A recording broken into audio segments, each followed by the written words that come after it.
Hello everyone, myself Suchita Kumari, department of geography, AVM college Jamshedpur. आज का मेरा टॉपिक है भूतल पर सूर्यातप का वितरण और उसको प्रभावित करने वाले कारक। यह यूजी सेमेस्टर 3 के CC5 का हिस्सा है। साथ ही साथ यह इंसोलेशन चैप्टर का ही अगला पार्ट है जो पिछले चैप्टर में हम लोग पढ़े। भूतल पर सूर्यातप का वितरण। पृथ्वी की ओर आते हुए सूर्यातप का वितरण भी पृथ्वी के सभी भागों में एक समान नहीं है, क्योंकि पृथ्वी अपने अक्ष पर झुकी हुई है। सूर्य इसके कुछ ही भागों में थोड़े थोड़े समय के लिए लंबवत चमकता है। अतः सबसे अधिक सूर्यातप कर्क रेखा और मकर रेखा के मध्यवर्ती भागों में वितरित हो जाता है। भूतल पर सूर्यातप का सबसे कम प्राप्ति ध्रुवीय वृत्तों और ध्रुवों के मध्य होता है। यहाँ सूर्य की किरणें तिरछी पड़ती हैं तथा विषुवत रेखा की तुलना में 4 से 11 गुना अधिक वायुमंडल को इन्हें पार करना पड़ता है। कुल मिलाकर सूर्यातप के वितरण पर सबसे अधिक प्रभाव वायुमंडल में हुए इसके अवशोषण, परावर्तन और प्रकीर्णन की क्रियाओं पर पड़ता है। सबसे अधिक सूर्यातप निम्न अक्षांशों अर्थात विषुवत रेखा के आसपास के क्षेत्रों को प्राप्त होता है। यहाँ सालों भर गर्म वातावरण रहता है। मध्यवर्ती अक्षांशों में सूर्यातप की प्राप्ति सूर्य के उत्तरी और दक्षिणी गोलार्ध की स्थिति के अनुसार रहती है। जब सूर्य उत्तरी गोलार्ध में रहता है तो उत्तरी भाग का तापमान अधिक रहता है तथा जब सूर्य दक्षिणी गोलार्ध में रहता है तो दक्षिणी भाग का तापमान ऊंचा रहता है। यही कारण है कि प्रत्येक गोलार्ध में गर्मी और सर्दी की 2 स्पष्ट ऋतुएं देखने को मिलती है।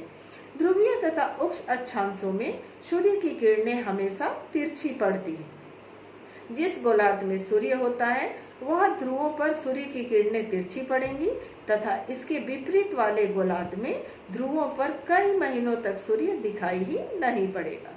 अतः वहां सबसे कम सूर्यातप प्राप्त होगा। भूतल पर सूर्यातप के वितरण को प्रभावित करने वाले कारक। भूतल पर सूर्यातप का वितरण सर्वत्र एक समान नहीं है। यद्यपि सूर्य से पृथ्वी की ओर समान मात्रा में सूर्यातप प्राप्त होता है, किंतु पृथ्वी पर इसके वितरण को मुख्यतः निम्नलिखित कारक प्रभावित करते हैं। पहला, सूर्य किरणों का कोण। दूसरा, वायुमंडल की मोटाई। तीसरा, दिन की लंबाई। चौथा, जल थल का वितरण। पांचवा, सौर कलंकों की संख्या। छठा, समुद्र तल से ऊंचाई। सातवां, धरातल का रंग। आठवां, धरातल की प्रकृति। नौवां, वायुमंडल की पारदर्शिता। 10वां, पृथ्वी की सूर्य से दूरी। पहला है सूर्य की किरणों का कोण। पृथ्वी पर सिर्फ विषुवत रेखा के आसपास ही सूर्य की किरणें सालों भर सीधी चमकती है। इसके उत्तर एवं दक्षिण की ओर इसका कोण बढ़ता जाता है। फिर पृथ्वी अपनी समकोणीय स्थिति से 23.5 डिग्री झुकी हुई है। अतः सूर्य 6 महीने उत्तरी गोलार्ध और 6 महीने दक्षिणी गोलार्ध में रहता है। उत्तरी गोलार्ध में कर्क रेखा और विषुवत रेखा के बीच तथा दक्षिणी गोलार्ध में मकर रेखा और विषुवत रेखा के मध्य प्रायः सूर्य की किरणें लंबवत पड़ती है। अतः निचले अक्षांशों में पृथ्वी के अन्य भागों की तुलना में अधिक सूर्यातप की प्राप्ति होती है। इससे कम सूर्यातप मध्यवर्ती अक्षांशों में तथा अयन वृत्त और ध्रुवीय वृत्तों की ओर जाने पर सूर्य की किरणों का तिरछापन बढ़ता ही जाता है। सूर्य की किरणें जितना तिरछा होगा, सूर्य की ऊर्जा उतनी कम प्राप्त होगी। यही कारण है कि ध्रुवीय प्रदेशों में सबसे कम सूर्यातप प्राप्त होता है। यहाँ पर सूर्य की किरणें लगभग क्षैतिज होती है। इसे इस तरह से भी समझ सकते हैं, जैसे दोपहर में हमारे सिर के ऊपर में सूरज होता है तो सूर्य की किरणें लंबवत पड़ती है। उसी तरह से शाम में हम पर तिरछी किरणें पड़ती है, अर्थात सूर्य हमसे तिरछा हो जाता है। तो इसी तरह से विषुवत रेखा में सूर्य की किरणें सालों भर लंबवत पड़ती है और ध्रुवों पर सूर्य की किरणें तिरछी पड़ती है, अर्थात सूर्य का कोण तिरछा होता है। दूसरा है वायुमंडल की मोटाई। सूर्यातप वायुमंडल को पार करके पृथ्वी तक पहुंचता है। विषुवत रेखा के पास वायुमंडल की मोटाई सबसे कम होती है, अतः वहां सूर्यातप अधिक प्राप्त होता है। मध्यवर्ती अक्षांशों में विशेषकर 40 डिग्री अक्षांश के आसपास वायुमंडल की मोटाई दुगुनी हो जाती है। अतः सूर्यातप को वायुमंडल की दुगुनी मोटाई पार करनी पड़ती है, क्योंकि यहाँ पर सूर्य की किरणें तिरछी रहकर वायुमंडल को पार करती है। अतः सूर्यातप भी कम प्राप्त होगा। इसी प्रकार 66.5 डिग्री के बाद सूर्य की किरणें अधिक तिरछी होने के कारण विषुवत रेखा की तुलना में 4 गुना अधिक वायुमंडल को इन्हें पार करना पड़ता है। अतः यहाँ सबसे कम सूर्यातप प्राप्त होगा। इस तरह सूर्य की किरणों का जितना अधिक वायुमंडल को पार करना होगा, उतना ही अधिक सूर्यातप गैसों, वाष्प, धूलकण, अयन, ओजोन, विशेष गैसें, बादल इत्यादि के द्वारा सोखने और बिखरने या परावर्तन द्वारा मार्ग में ही नष्ट होता है। जहाँ सूर्यातप कम प्राप्त होगा, वहाँ तापमान कम मिलेगा। यही कारण है कि ध्रुवों के निकट लगभग क्षैतिज स्थिति वाली किरणों को 7 वायुमंडल की मोटाई के बराबर पार करनी पड़ती है।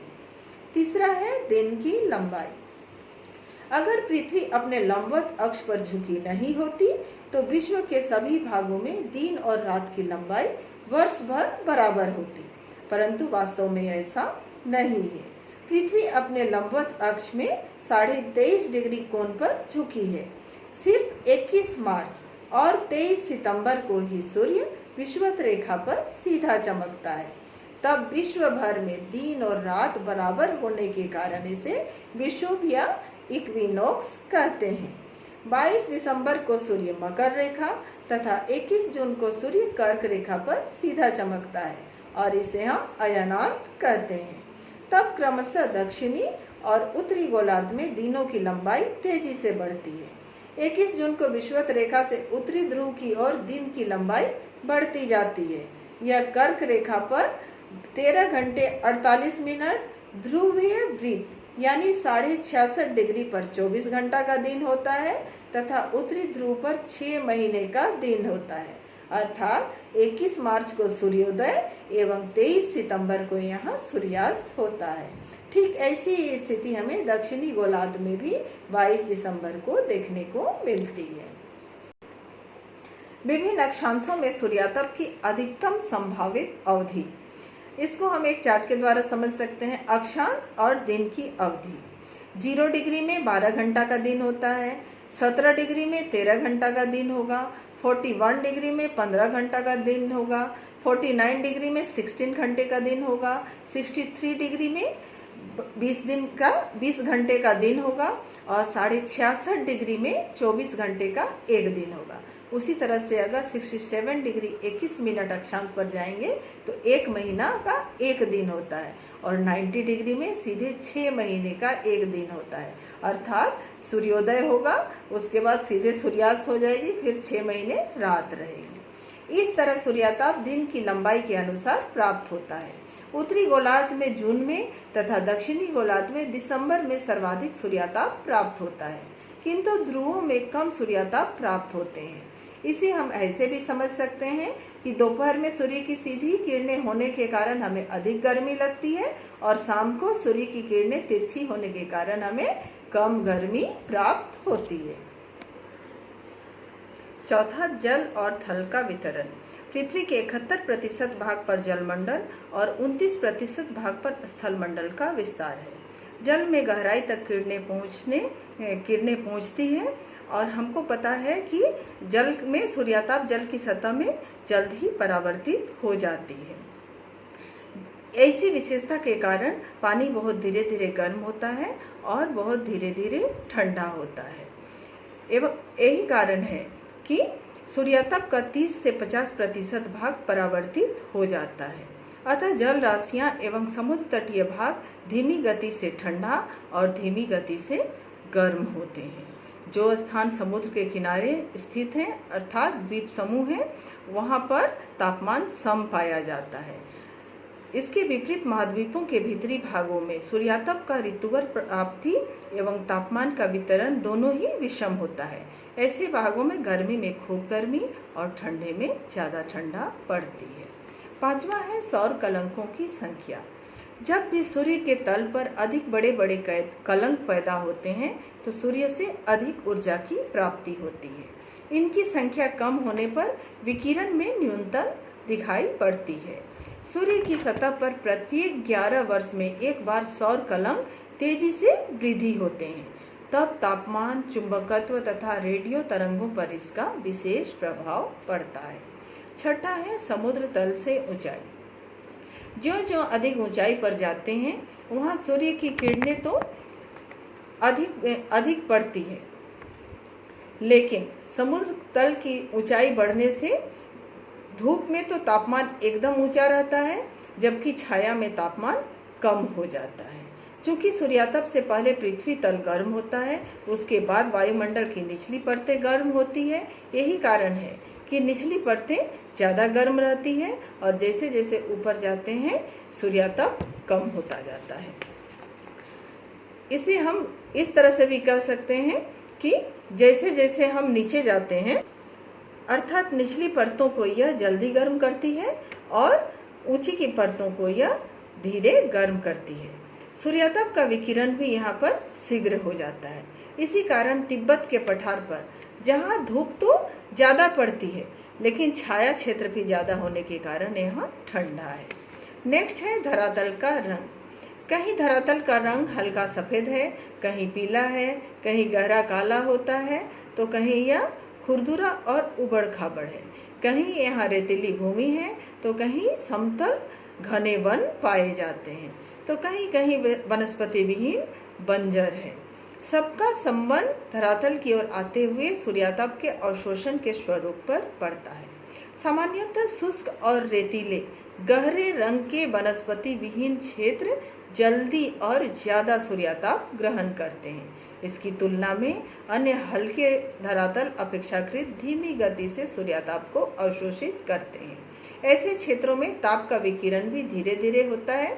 काली मिट्टी वाले क्षेत्रों में सूर्यातप का शोषण शीघ्र होता है। नेक्स्ट है धरातल की प्रकृति। धरातल की प्रकृति भी सूर्यातप को प्रभावित करती है।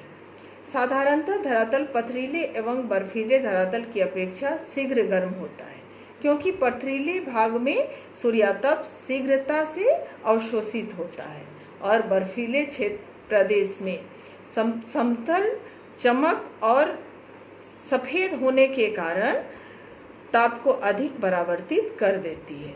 मिट्टियों में भी बलुई और भुरभुरी मिट्टियों में ताप का संचालन तीव्र गति से होता है और ताप की प्राप्ति तथा नाश शीघ्र होती है। नेक्स्ट है वायुमंडल की पारदर्शिता। धरातल पर प्राप्त सूर्यातप की मात्रा बहुत कुछ वायुमंडल की पारदर्शिता पर निर्भर करती है। वायुमंडल सूर्यातप को परावर्तन, प्रकीर्णन और अवशोषण के द्वारा प्रभावित करता है। सूर्यातप की बड़ी मात्रा वायुमंडल में उपस्थित धूलकण, जलकण, बादल आदि से परावर्तित होकर पुनः शून्य में लौट जाता है। सूर्य का प्रकाश वायुमंडल से गुजरता है तो धूल कणों और गैस अणुओं से टकराकर बिखर जाता है। इसे प्रकीर्णन कहते हैं। इस क्रिया में सौर शक्ति का ह्रास होता है। वायुमंडल में उपस्थित विभिन्न गैसें व जलवाष्प सौर विकिरण को सोखती है। यह अवशोषित विकिरण वायुमंडल को गर्म करता है। इस प्रकार वायुमंडल की पारदर्शिता का सूर्यातप पर काफी प्रभाव पड़ता है। अफ्रीका में सर्वाधिक तापमान भूमध्य रेखा के आसपास न पाकर उसके उत्तर और दक्षिण के मरुस्थलों में पाया जाता है, जहाँ की आकाश सदैव स्वच्छ रहता है। बादलों की उपस्थिति सूर्यातप की मात्रा के साथ ही विकिरण की मात्रा को भी प्रभावित करता है। नेक्स्ट है पृथ्वी की सूर्य से दूरी। सूर्य से पृथ्वी की दूरी सदैव एक समान नहीं रहती है। सूर्य के सर्वाधिक निकट होने की स्थिति को उपसौर कहते हैं, जो कि 3 जनवरी को होता है। पृथ्वी के सूर्य से सर्वाधिक दूर होने की स्थिति को अपसौर कहते हैं, जो कि 4 जुलाई को आती है। इस प्रकार उपसौर के समय पृथ्वी को अधिक सूर्यताप की प्राप्ति होती है और 4 जुलाई यानी अपसौर के दिन पृथ्वी को कम सूर्यताप की प्राप्ति होती है।